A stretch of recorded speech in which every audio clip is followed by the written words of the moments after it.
नमस्कार साथियों, स्वागत है आपका एपी टीचिंग क्लासेस पर। तो साथियों, हम डीएसएसबी परीक्षा जो एग्ज़ाम होने वाले हैं अगले मंथ से स्टार्ट होंगे आपके जुलाई में। तो उसके लिए जो हिंदी के प्रीवियस ईयर 2022-23 में आए हुए जो क्वेश्चन का सेशन हमारा चल रहा था, तो उस सेशन की आज क्लास नंबर 2 होगी, जो 2023 में आया हुआ पेपर है। और हम इसमें देखेंगे कि किस किस टाइप से और कौन कौन से टॉपिक से कितने क्वेश्चन पूछे गए हैं। ठीक है, तो चलिए ज़्यादा समय वेस्ट ना करते हुए क्लास स्टार्ट करते हैं। ठीक है, पहला क्वेश्चन देखते हैं आज का। चरण का दूसरा नाम डैश डैश है। चरण का दूसरा नाम क्या है, ये आपसे पूछा गया है कि चरण का दूसरा नाम डैश डैश है। तो चरण बताना है। ऑप्शन क्या है? प्रवाह, तुक, मात्रा और पद। तो चरण का दूसरा नाम क्या है? चरण का अर्थ होता है पैर। चरण बोलते हैं ना, चरण कमल बंदो हरिराई। आपने शायद ये दोहा भी सुना होगा, चरण कमल बंदो हरिराई। तो चरण का अर्थ होता है पैर। तो शायद आप अब अंदाज़ा लगा सकते हैं कि इसका सही आंसर क्या होगा। चरण का अर्थ होता है पैर या पाँव। पाँव, ठीक है, पैर या पाँव। तो इसका सही आंसर है पद, ऑप्शन नंबर डी। ठीक है, चरण के कौन कौन से अर्थ होते हैं? पैर, पाँव, पैर, पाँव, पद, पद या इसे पाद भी बोलते हैं, चरण पादुका।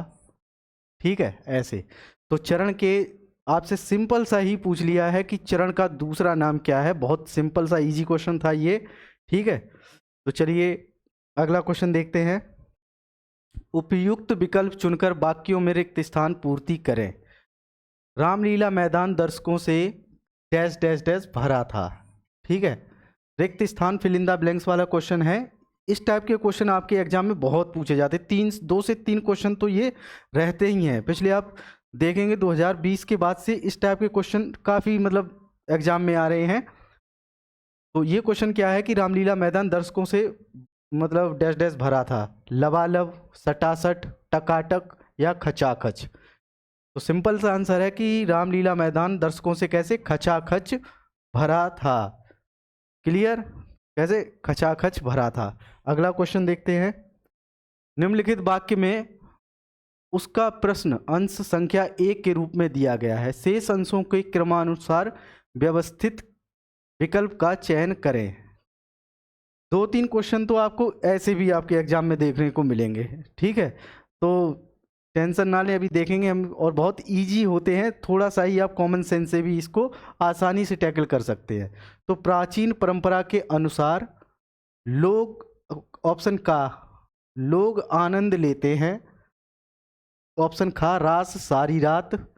ऑप्शन गा, मणिपुरी नृत्य में। ऑप्शन जो घा है, होता है जिसमें सभी। बाकी ये आपको ऑप्शन दिए हैं, इनमें से आपका आंसर पता करना है। ठीक है, तो क्वेश्चन क्या है? प्राचीन परंपरा के अनुसार मणिपुरी नृत्य में, क्या? मणिपुरी नृत्य में। तो पहला क्या आएगा? ऑप्शन गा। तो यहाँ पर आप साइड में लिखते रहिएगा, गा। मणिपुरी नृत्य में रास सारी रात, गा के बाद आएगा खा। रास सारी रात होता है जिसमें सभी, इसके बाद होगा घ, और एंड में आपका ऑप्शन बचा है का। तो क्या होगा इसका सही? प्राचीन परंपरा के अनुसार मणिपुरी नृत्य में रास सारी रात होता है जिसमें सभी लोग आनंद लेते हैं। अब ऑप्शन देखते हैं क्या है। ऑप्शन ए ग ख घ क। ऑप्शन बी ख घ ग क। ऑप्शन सी ग घ क ख ग। ऑप्शन डी क घ ग खा। ठीक है, तो इसका सही आंसर जो यहाँ पे हमने किया है वो कौन से ऑप्शन से मैच करता है? ऑप्शन नंबर ए, यही आपका सही आंसर होगा। बहुत ही सिंपल क्वेश्चन था, बहुत आसानी से ऐसे क्वेश्चन हो जाते हैं, बस आपको थोड़ा सा अपना दिमाग यूज करना है ऐसे क्वेश्चन में। चलिए अगला क्वेश्चन देखते हैं। उपयुक्त स्थान का चयन करके वाक्य में रिक्त स्थान की पूर्ति करें। देखिए फिर से ये फिल इन द ब्लैंक्स वाला क्वेश्चन आया हुआ है, मतलब 2-3 क्वेश्चन तो इससे रहते ही रहते हैं। पहला क्या है? मैं निरंतर कार्य करने का डैश डैश हूँ। क्या हूँ?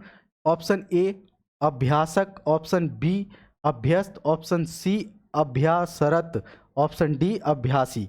तो मैं निरंतर कार्य करने का क्या हूँ।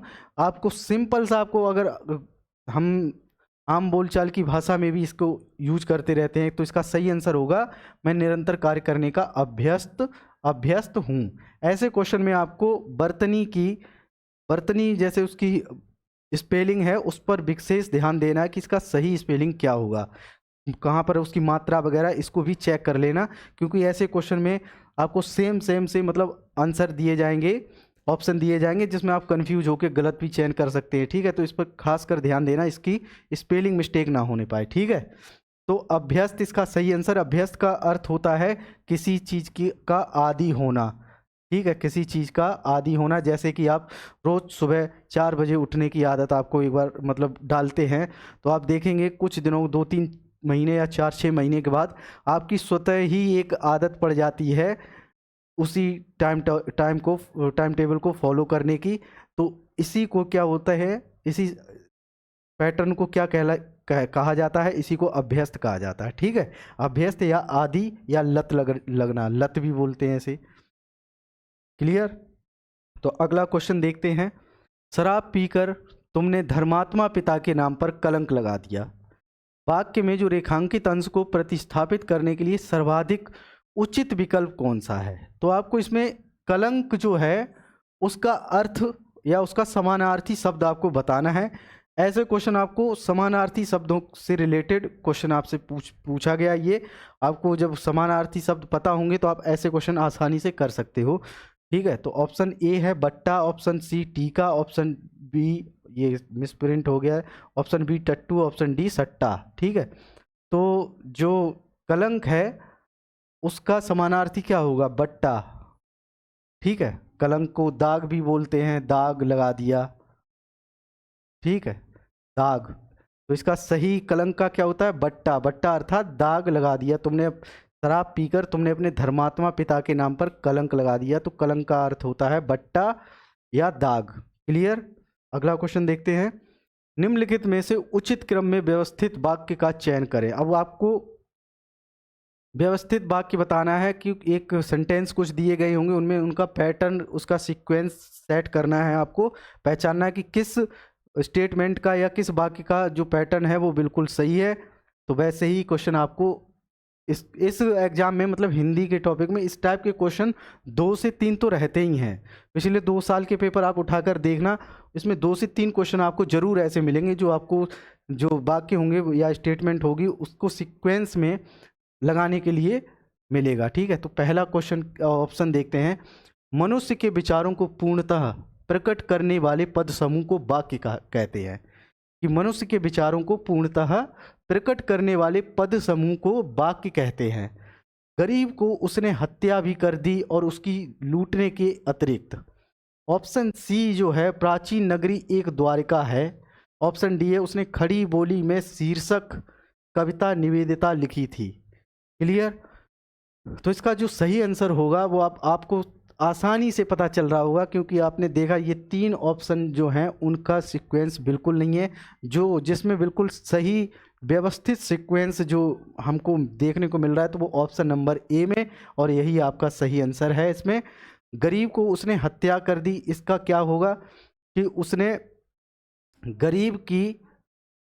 गरीब को लूटने के अतिरिक्त उसकी हत्या भी कर दी। ये बिल्कुल सही व्यवस्थित सेंटेंस होगा कि उसने गरीब को लूटने के अतिरिक्त उसकी हत्या भी कर दी। द्वारिका एक प्राचीन नगरी है। द्वारिका क्या है, एक प्राचीन नगरी है। इस तरह से ये सही होता अगर इस टाइप से लिखा होता। उसने निवेदिता शीर्षक से खड़ी बोली में एक कविता लिखी। उसने निवेदिता शीर्षक से खड़ी बोली में एक कविता लिखी। ये इस टाइप से इसका व्यवस्थित सीक्वेंस बनेगा। ठीक है, तो चलिए अगला क्वेश्चन देखते हैं क्या है। अपने कर्मों से रमेश निकृष्ट जीवन व्यतीत कर रहा है। वाक्य में रेखांकित शब्द को किस विकल्प से प्रतिस्थापित किया जा सकता है। इसका मतलब ये भी एक समानार्थी शब्द है। आपको बताना है कि निकृष्ट जो है, निकृष्ट शब्द का समानार्थी शब्द क्या बनेगा। निकृष्ट शब्द का समानार्थी शब्द क्या बनेगा। ठीक है, तो ये आपको देखना है। ऑप्शन क्या है कि ऑप्शन ए है सफल, ऑप्शन बी है निम्न, ऑप्शन सी है उच्च और ऑप्शन डी है सुंदर। तो रमेश अपने कर्मों से निकृष्ट, तो निकृष्ट का जो समानार्थी शब्द होगा वो क्या होगा? निकृष्ट का अर्थ होता है निम्न। निम्न, घटिया, बेकार, बुरा, ये सभी घटिया, बेकार, बेकार, बुरा, नीच, बुरा, नीच, ये जो वर्ड हैं ये सभी निकृष्ट के समानार्थी शब्द हैं। कौन से? घटिया, बेकार, बुरा, नीच और निम्न, ये सभी जो शब्द हैं ये निकृष्ट के समानार्थी शब्द हैं। ठीक है, तो इसका सही आंसर क्या था? निकृष्ट का निम्न, इससे प्रतिस्थापित किया जा सकता है, निम्न से। अगला क्वेश्चन नंबर 8, उसे देखते हैं। रिक्त स्थानों की पूर्ति हेतु उपयुक्त विकल्प का चयन कीजिए। गोली लगने से डैश डैश के कारण सैनिक रात भर कराहता रहा। मतलब आपने स्टेटमेंट पूरा पढ़ा और यहाँ पर एक रिक्त स्थान या फिल इन द ब्लैंक्स दिया गया है जिसको आपको इन ऑप्शन में से भरना है। क्या है? ऑप्शन ए दुख, ऑप्शन बी है पीड़ा, ऑप्शन सी जो है वो कष्ट है और ऑप्शन डी है क्लेश। ठीक है, ऑप्शन डी है क्या? क्लेश। तो गोली लगने के कारण सैनिक किससे? दुख से फिट बैठता है। दुख के कारण रात भर बिल्कुल नहीं, दुख का और गोली से संबंध ही नहीं बन रहा है। पीड़ा, कष्ट या क्लेश। तो इसका सही जो आंसर होगा क्या? पीड़ा या दर्द। तो गोली लगने पर क्या होता है? चोट लगती, चोट से क्या होगा? दर्द होता है या पीड़ा? तो पीड़ा का अर्थ होता है दर्द। तो गोली लगने से पीड़ा के कारण सैनिक रात भर कराहता रहा। ठीक है, सैनिक रात भर कराहता रहा, ये इसका सही आंसर होगा। अगला क्वेश्चन देखते हैं। पड़ी अचानक नदी अपार, घोड़ा कैसे उतरे पार? राणा ने सोचा इस पार, तब तक चेतक था उस पार।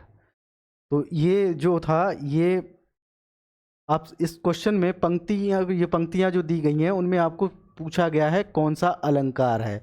अलंकार का मतलब आभूषण। ठीक है, अलंकार को हिंदी में क्या बोलते हैं? आभूषण। ठीक, ऐसे ही जब कोई पंक्ति या वाक्य या कविता छंद कुछ भी होता है तो उसको सजाने के लिए कुछ जैसे अलंकार का प्रयोग किया जाता है। ठीक है, जैसे कि यमक अलंकार, उपमा अलंकार। ठीक है, वो अब जब हम इसको अलंकार टॉपिक पढ़ेंगे तो मैं आपको बहुत अच्छे से एकदम क्लियरली इस टॉपिक को क्लियर समझाऊंगा, तब आपका एक भी इससे रिलेटेड कोई क्वेश्चन गलत नहीं होगा। फिलहाल तो हम इस क्वेश्चन को देखते हैं कि पड़ी अचानक नदी अपार, घोड़ा कैसे उतरे पार? राणा ने सोचा इस पार, तब तक चेतक था उस पार। इसमें कौन सा अलंकार है? आपको अलंकार बताना है। ठीक है, ऑप्शन ए है स्वभावोक्ति अलंकार, बी वक्रोक्ति, सी विशेषोक्ति या डी अतिशयोक्ति अलंकार। तो इसका जो सही आंसर होगा अतिशयोक्ति अलंकार। अतिशयोक्ति अलंकार क्या होता है? जब किसी वाक्य को बड़ा चढ़ाकर, इतना बड़ा चढ़ाकर पेश किया जाता है कि उसकी मर्यादा या सीमा का उल्लंघन हो जाए। वास्तविकता में ऐसा संभव ना हो। ठीक है, बस कल्पना में ऐसा मान लिया जाता कि ये है, लेकिन हकीकत में ऐसा पॉसिबल नहीं हो सकता है। क्लियर? ये बात आपको सही से समझ में आ गया होगा कि अतिशयोक्ति का अर्थ होता है किसी बात को बड़ा चढ़ाकर, इतना बड़ा चढ़ाकर पेश करना जिससे कि उसकी सीमा या मर्यादा का उल्लंघन हो, वह बात आपको सत्य प्रतीत ना होकर सिर्फ एक कल्पना मात्र लगती हो, तो ये अतिशयोक्ति अलंकार है। ठीक है, तो ये इसका सही आंसर है कि पड़ी अचानक नदी अपार, घोड़ा कैसे? क्योंकि ये आप देख रहे हो कि राणा ने सोचा इस पार और तब तक चेतक था। मतलब चेतक बिना राणा के गाइड किए हुए या कुछ भी, उसे बिना प्रयास के ही घोड़े ने ही खुद नदी पार कर दी। तो ये पॉसिबल नहीं है, यथार्थ में तो ऐसा पॉसिबल नहीं हो सकता है। ठीक है, तो इसीलिए इसे अतिशयोक्ति अलंकार कहा जाता है।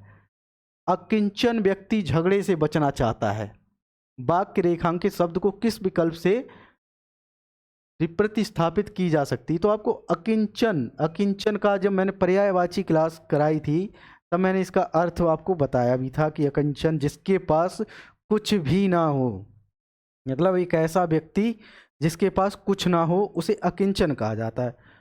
ए ऑप्शन क्या है? कमजोर, बी ऑप्शन निर्धन, सी ऑप्शन धनी और डी ऑप्शन विद्वान। ठीक है, तो जिसके पास कुछ ना हो तो ऐसा व्यक्ति निर्धन, अकिंचन का अर्थ होता है निर्धन व्यक्ति। ठीक है, जैसे गरीब, निर्धन, इन्हें अकिंचन कहा जाता है। चलिए अगला क्वेश्चन देखते हैं। उपयुक्त शब्द का चयन करके वाक्य में रिक्त स्थानों की पूर्ति करें। इस लड़के को मिर्गी का दौरा डैश डैश पड़ता है। इस लड़के को मिर्गी का दौरा डैश डैश है।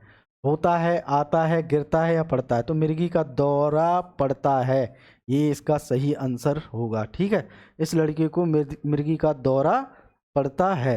अगला क्वेश्चन देखते हैं। निम्नलिखित वाक्यों में पदों का क्रम अव्यवस्थित है। उचित क्रम में व्यवस्थित विकल्प का चयन करें। त्याग, उत्सर्ग और आदर्श भारतीय साहित्य का है। ये आपको एक स्टेटमेंट दिया गया है, क्या है? त्याग, उत्सर्ग और आदर्श भारतीय साहित्य का है। ये अव्यवस्थित है। ठीक है, ये मतलब ये बिल्कुल सीक्वेंस में नहीं है। इन ऑप्शन में से आपको पहचानना है कि इसका बिल्कुल सही सीक्वेंस कैसे या किस तरह से, कौन सा इसका व्यवस्थित रूप है। ऑप्शन ए क्या है? आदर्श भारतीय साहित्य त्याग का और उत्सर्ग है, ये होगा। त्याग और उत्सर्ग भारतीय साहित्य का आदर्श है। भारतीय साहित्य का उत्सर्ग, आदर्श और त्याग है। भारतीय साहित्य का आदर्श, त्याग और उत्सर्ग है। ठीक है, तो इनमें से मैंने ये चारों ऑप्शन बताए हैं। अब हम एक एक करके देखते हैं कौन सा। आदर्श भारतीय साहित्य त्याग का और उत्सर्ग है, ये मैच कर रहा है। क्या ये व्यवस्थित है? बिल्कुल नहीं, ये व्यवस्थित नहीं है। त्याग और उत्सर्ग भारतीय साहित्य का आदर्श है, ये थोड़ा बहुत लग रहा है कि ये हो सकता है। तो इस पर क्या करेंगे, अगर कन्फ्यूजन की स्थिति हो तो इस पर स्टार लगा देंगे कि पहली प्रायोरिटी यही हो सकती है। तो क्या है कि हम इसको स्टार बना देंगे यहाँ पर। ठीक है, भारतीय साहित्य का उत्सर्ग, आदर्श और त्याग है। भारतीय साहित्य का उत्सर्ग, आदर्श और त्याग है, ये भी नहीं है। ठीक है, भारतीय साहित्य का आदर्श, त्याग और उत्सर्ग है, ये भी नहीं होगा। तो इसका सही आंसर बिल्कुल कौन सा होगा? ऑप्शन नंबर बी ही इसका सही आंसर है, क्योंकि इसमें बिल्कुल सीक्वेंस में शब्द व्यवस्थित और व्यवस्थित रूप में सभी शब्द देखने को मिल रहे हैं। जैसे कि त्याग और उत्सर्ग भारतीय साहित्य का आदर्श है, यही इसका सही आंसर होगा। तो चलिए अगला क्वेश्चन देखते हैं।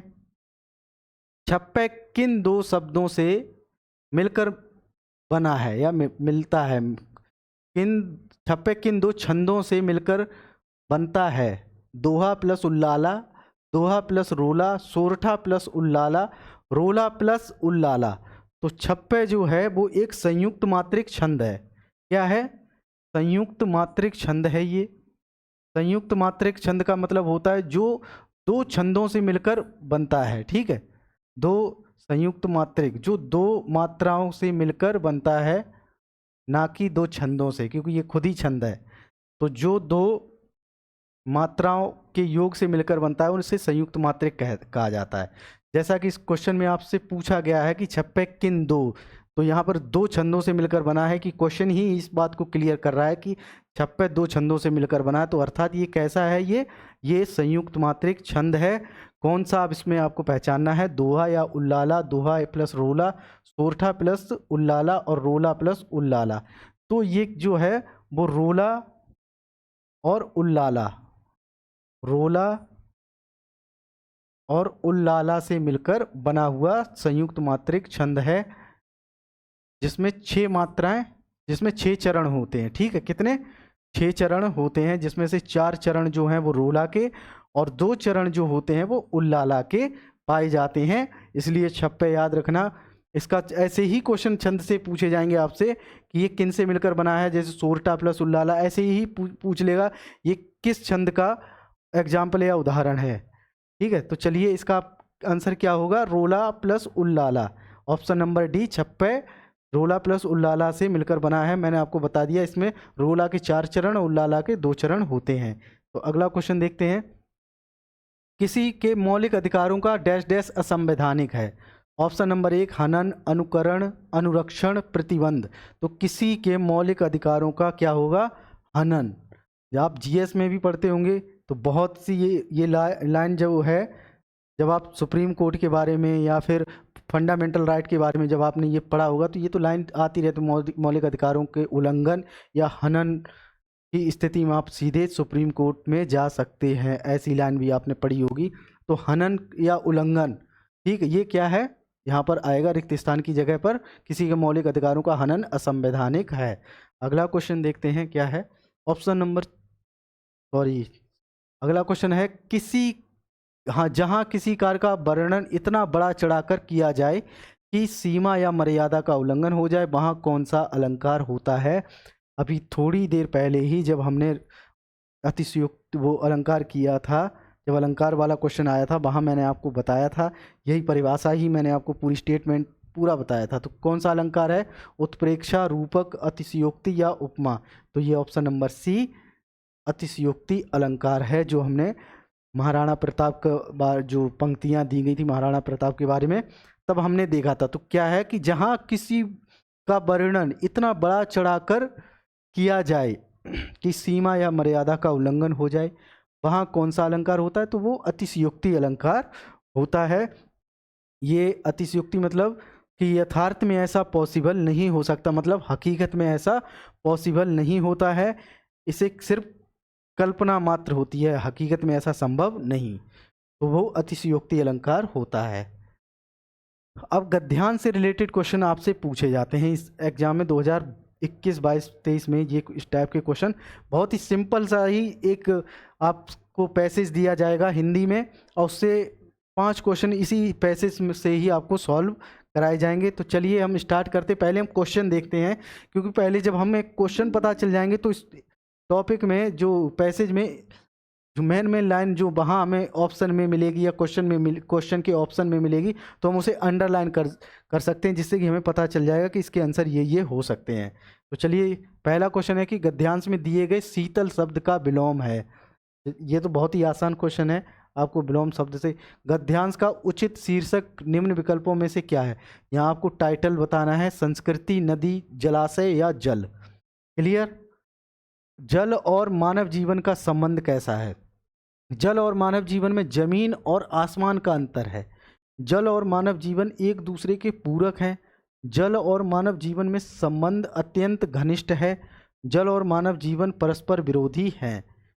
तो ये आपने क्वेश्चन देखा, तो जल और मानव जीवन में संबंध पूछा है। अब हम देखेंगे, जब हम उस पैसेज को पढ़ेंगे तब देखेंगे क्या क्या इस पर सही आंसर इसका क्या हो सकता है। गद्यांश में दिए गए नदी शब्द का पर्यायवाची आपसे पूछ लिया गया है। अगला क्वेश्चन है, गद्यांश में दिए गए सर्वत्र शब्द का अर्थ आपसे पूछा गया है। तो चलिए अब हम एक एक करके पहले तो पैसेज पढ़ते हैं कि उसमें जो क्वेश्चन देख लिया है, क्वेश्चन के ऑप्शन भी हमने देख लिए हैं। आपको तो वहाँ क्वेश्चन मतलब वो सामने ही होगा, जो क्वेश्चन और उसके ऑप्शन, तो उसमें दिक्कत नहीं होगी, साथ ही साथ भी पढ़ सकते हैं। ठीक है।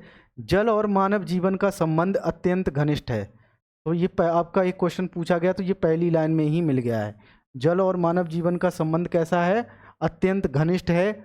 वास्तव में जल ही जीवन है। विश्व की प्रमुख संस्कृतियों का जन्म बड़ी बड़ी नदियों के किनारे हुआ है। बचपन से ही हम जल की उपयोगिता, शीतलता और निर्मलता के कारण उसकी ओर आकर्षित होते रहे हैं, किंतु नल के नीचे नहाने और जलाशय में डुबकी लगाने में जमीन आसमान का अंतर है। मतलब जमीन आसमान का अंतर कहाँ है, नल के नीचे नहाने और जलाशय जैसे तालाब वगैरह, नदी तालाब में नहाने में जमीन आसमान का अंतर है। हम जलाशयों को देखते ही मचल उठते हैं उसमें तैरने के लिए। आज सर्वत्र सहस्रों व्यक्ति प्रतिदिन सागरों, नदियों और झीलों में तैरकर विनोद करते हैं और साथ ही अपना शरीर भी स्वस्थ रखते हैं। स्वच्छ और शीतल जल में तैरना तन को स्फूर्ति ही नहीं बल्कि मन को भी शांति प्रदान करता है। ये था पैसेज। चलिए पहला क्वेश्चन देखते हैं क्या है इसमें। गद्यांश में दिए गए शीतल शब्द का विलोम। शीतल का अर्थ क्या होता है, शीतल का अर्थ पहले मैं बता देता हूँ। पहले ऑप्शन देखते हैं। ऑप्शन नंबर ए शुष्क, ऑप्शन नंबर बी उष्ण, ऑप्शन नंबर सी निर्मल, ऑप्शन नंबर डी आर्द्र। तो शीतल का जो विलोम शब्द, शीतल का अर्थ होता है ठंडा। शीतल का अर्थ क्या होता है, ठंडा, ठंडा ठंडा, कूल कूल। ठीक है, डर्मी कूल, ठंडा ठंडा, कूल कूल आपने सुना होगा। तो ठंडा अर्थात मतलब शीतल। तो शीतल का क्या होगा, शुष्क, उष्ण, निर्मल या आर्द्र। तो इसका ऑप्शन नंबर बी उष्ण इसका सही आंसर होगा। उष्ण का अर्थ होता है गर्म। उष्ण का अर्थ क्या होता है? गर्म। तो यही इसका सही आंसर होगा। अगला क्वेश्चन, गद्यांश का उचित शीर्षक निम्न विकल्पों में से क्या होगा? तो पहले एक बार गद्यांश देख लेते हैं। तो जल और मानव जीवन का संबंध, तो सबसे ज़्यादा बात किसकी की जा रही है? जल की। ठीक है, वास्तव में जल ही जीवन है, तो यहाँ जल ही जीवन है। विश्व की प्रमुख संस्कृतियाँ बड़ी बड़ी नदियों के किनारे हुआ है। बचपन से ही हम जल की उपयोगिता एक लाइन आप यहाँ भी देख लीजिए, और निर्मलता के कारण उसकी ओर आकर्षित होते रहे हैं। किंतु नल के नीचे नहाने और जलाशय में डुबकी लगाने में जमीन आसमान का अंतर है। हम जलाशयों को देखते ही मचल उठते हैं और उसमें तैरने के लिए आज सर्वत्र सहस्रों व्यक्ति प्रतिदिन सागरों, नदियों और झीलों में तैरकर मनोविनोद करते हैं और साथ ही अपना शरीर भी स्वस्थ रखते हैं। स्वच्छ और शीतल जल में तैरना तन को स्फूर्ति ही नहीं बल्कि मन को शांति भी प्रदान करता है। तो हमने जो कीवर्ड देखा है, वो उसमें सबसे ज़्यादा चर्चा अगर इस पैसेज में हुई है तो वो किसको लेकर हुई है? वो सबसे ज़्यादा जो हुई है वो संस्कृति। ऑप्शन क्या था इसमें? टाइटल आपसे पूछा गया है, संस्कृति, नदी, जलाशय या जल। तो जब हमने ये गद्यांश या पैसेज पढ़ा था तो इसमें सबसे ज़्यादा हमने देखा कि किस पर फोकस सबसे ज़्यादा किया गया था। तो वो वर्ड जो सबसे ज़्यादा फोकस किया गया था वो था वाटर या जल। जल की ही सबसे ज़्यादा बात की गई थी, जैसे जल ही जीवन है, इस टाइप से। तो यही इसका सही टाइटल होगा, क्या? जल या वाटर। जल और मानव जीवन का संबंध कैसा है? जल और मानव जीवन में जमीन आसमान का अंतर है। जल और मानव जीवन एक दूसरे के पूरक हैं। जल और मानव जीवन में संबंध अत्यंत घनिष्ठ है। यही पहली ही लाइन थी और यही आपका सही आंसर है। इसीलिए कह रहा हूँ पैसेज इतना बस ध्यान से आपको पढ़ना है, सारे क्वेश्चन आपको आसानी से वहाँ मिल जाएंगे। थोड़ी बहुत प्रैक्टिस आप करके जरूर जाइएगा, जिससे कि आपको पैसेज के कीवर्ड और पहचानने में आसानी हो सके और आपका टाइम भी बच सके। ठीक है, सीधे सीधे 5 नंबर आपको यहाँ से मिलेंगे। बस आपको क्या है कि एग्जाम्स में 10-15 दिन उसकी प्रैक्टिस जरूर 1-2 घंटे करके चले जाओ, जिससे कि आपके 5 क्वेश्चन सीधे सीधे तैयार हो जाएंगे। बहुत ही सिंपल, और उसी को पढ़ के उसी में से आपको आंसर ढूंढना मात्र है, इतना ही आपको करना है पैसेज में। तो अगला क्वेश्चन जो है वो देखते हैं। गद्यांशों में दिए गए नदी शब्द का पर्यायवाची आपको बताना है। ऑप्शन क्या? अक्षी, विभूति, अंशु और सरिता। तो नदी का पर्यायवाची क्या होगा? सरिता। सिंपल सा ही है, सरिता। ठीक है, अक्षी जो है वो आंख का पर्यायवाची है। आंख, आंख, नेत्र, नयन, लोचन। नेत्र, नयन और लोचन। विभूति जो है वो संपत्ति का, संपत्ति या धन, वैभव, संपदा। संपत्ति, धन, वैभव, संपदा, इसका पर्यायवाची है। और अंशु जो है वो किरण का पर्यायवाची है। अंशु किसका है? किरण का पर्यायवाची शब्द है। क्लियर? तो इस तरह से इस क्वेश्चन का आंसर क्या होगा? नदी का पर्यायवाची सरिता होगा। अगला जो है, गद्यांशों में दिए गए सर्वत्र शब्द का अर्थ आपको बताना है। ऑप्शन ए क्या है? बिल्कुल। ऑप्शन बी सब कुछ जानने वाला। ऑप्शन सी सब जगह, या ऑप्शन डी कल्याण। तो सर्वत्र का अर्थ जो होता है वो होता है सब जगह, सर्वव्यापी, जो हर जगह व्याप्त हो, उसे मतलब सर्वत्र जो सभी जगह उपलब्ध हो या सभी जगह आसानी से मिलता हो, तो वह होता है सब जगह। सर्वत्र का अर्थ क्या होगा? सब जगह। यही इसका सही आंसर होगा। तो साथियों, ये क्वेश्चन पेपर 2023 में आपके एग्जाम में आया हुआ हिंदी के 20 क्वेश्चन थे जो हमने ये क्वेश्चन देखे। आपने देखा कि हिंदी में अब इस तरह का ट्रेंड चल रहा है, जो आपको अच्छे से अगर आप इनकी प्रैक्टिस करोगे तो इतना टफ भी नहीं है। बस थोड़ा बहुत आपको पढ़ के जाना बहुत ज़रूरी है। उसके लिए आपको क्या है कि अगर आप इस पेपर लगा के जाओगे तो आपको वो एरियाज़ पता चल जाएंगे कि जहाँ पर सबसे ज़्यादा फोकस करना है। जैसे कि आपको पता है पैसेज में इतनी आपको मेहनत करने की ज़रूरत नहीं पड़ेगी। अगर आपने 15-20 भी पैसेज की प्रैक्टिस कर ली लास्ट में 5-6 दिन भी, तो आप आसानी से वो 5 नंबर पा सकते हो। ठीक है, उसके बाद कल जैसे हमने कराए थे उसमें मुहावरे से रिलेटेड ऐसे ही क्वेश्चन पेपर आपको देखने को मिल रहे हैं। ठीक है, तो चलिए हम अपनी क्लास फिर कल कंटिन्यू करेंगे।